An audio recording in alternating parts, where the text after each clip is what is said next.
What do you think about Nicki comparing herself to Harriet Tubman? When the fuck did this happen? What are you talking about, Harriet Tubman? You didn't hear about this? No, what are you talking about? Nicki Minaj, and she doubled down on it. She doubled down on it. Please explain. She said, "All the queens I remember shook shit up. Queen of the week may go to Harriet Tubman. Had she just sat there and ate her rice, you N-word's history would have been a lot less triumphant." Say that again. She said, "All the queens I remember shook shit up. Okay. Queen of the week. All the queens I remember shook shit up. Okay. Yeah. Keep going. Queen of the week may go to Harriet Tubman. Had she just sat there and ate her rice, you N-word's history would have been a lot less triumphant." And she's shaking shit up by how?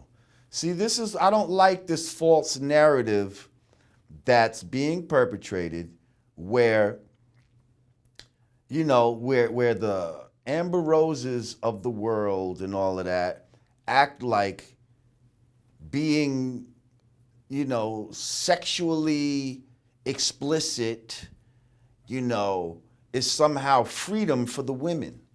Like, it's somehow liberating to be a whore and to act like a whore. Like, it's not. And it's not cool when a man does it.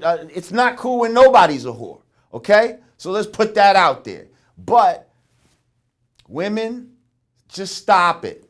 Stop it. This is not some sort of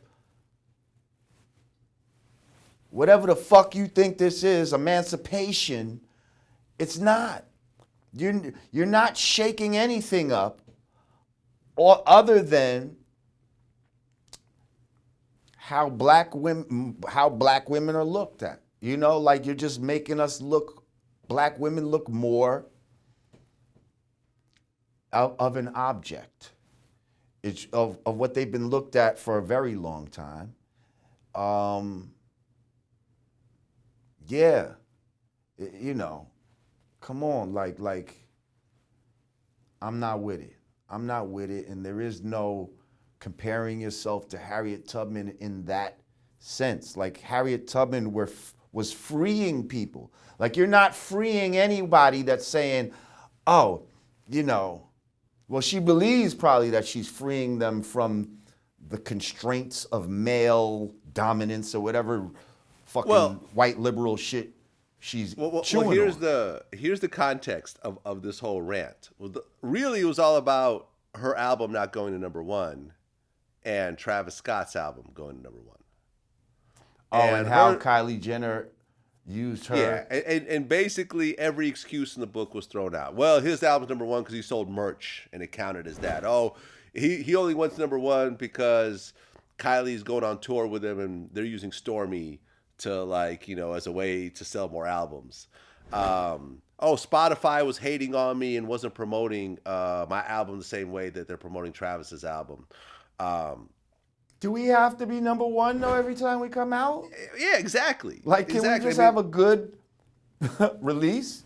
It doesn't always have to be number one. Like, does it or does it? You see, in some people's minds, it does. I'll be honest. Travis dropped a better album. Okay. I listened to both. Travis dropped a great album. Actually, he dropped the album that Kanye wish he dropped. How's that? Kanye wish he dropped Astroworld, but instead we got Ye, which kind of came and went. Okay, well, I haven't heard any of these albums yet. Okay. I might have heard one or two Travis Scott songs, and I heard a few Nicki songs, though, definitely. I heard a few Nicki songs. I mean, there's a few joints on there that was kind of cool. I'm not mad at it. Like, you know what I mean? I'm not mad at it. Yeah, but no, I mean, it's this whole, and then, and she got that Tekashi 6ix9ine song. She got that added to her album, which added to the sales as well. And that was really his song featuring her. So everyone's pulling these little tricks that you're talking about. But her thing was like, the Harriet Tubman line came off of and I'm going to expose Spotify.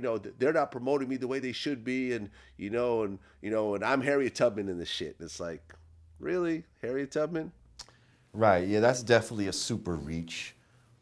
But, whatever. We still love her. I mean, she's still like, see, today is so different. Like back in the days, if you lost some sort of rap battle, that might end you. Today, they're like, please. As long as you still popular, as long as you still sexy and you can still draw eyes, we fucking with you. And at the end of the day, Remy Ma had won that battle, but it appears that Nicki won the war.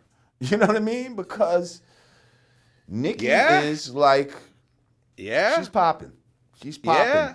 Regardless if her shit wasn't Yeah. number one, like, she's definitely got that status and she got that star.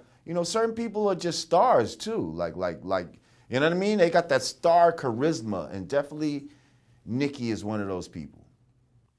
Yeah, I mean, to be honest, and I'm a fan of both. Yes, I'm I am probably a too. fan of Remy's music a little bit more than Nicki's, but Remy's been kind of quiet since that whole battle. Yeah. Whereas in the 90s, that shit might have catapulted her to a next status. You see what I'm saying? Yeah. But it's like, I think Remy is too much into being like a regular person and not diving into the internet shit, and you know what I mean? Like, that's almost what you gotta do now to fucking pop off. You gotta be diving into that, trolling, talking shit about people, answering, replying. Like, motherfuckers got lives, man. Everybody don't want to do that shit just to be popular. You know what I mean? Yeah, no, I mean, I'm wondering if she really took a page out of Tekashi 6ix9ine's book. I With the think trolling. I think she has been. I think she has been. Trust me. And all of that, what she wore and all of that, that's just to get you to talk about her. She knows what the fuck she doing. Like, a lot of these motherfuckers think, yeah, watch, I'm just gonna play the system. Like, I'm gonna do this and everybody's gonna seem crazy, but watch. That's what's going on now.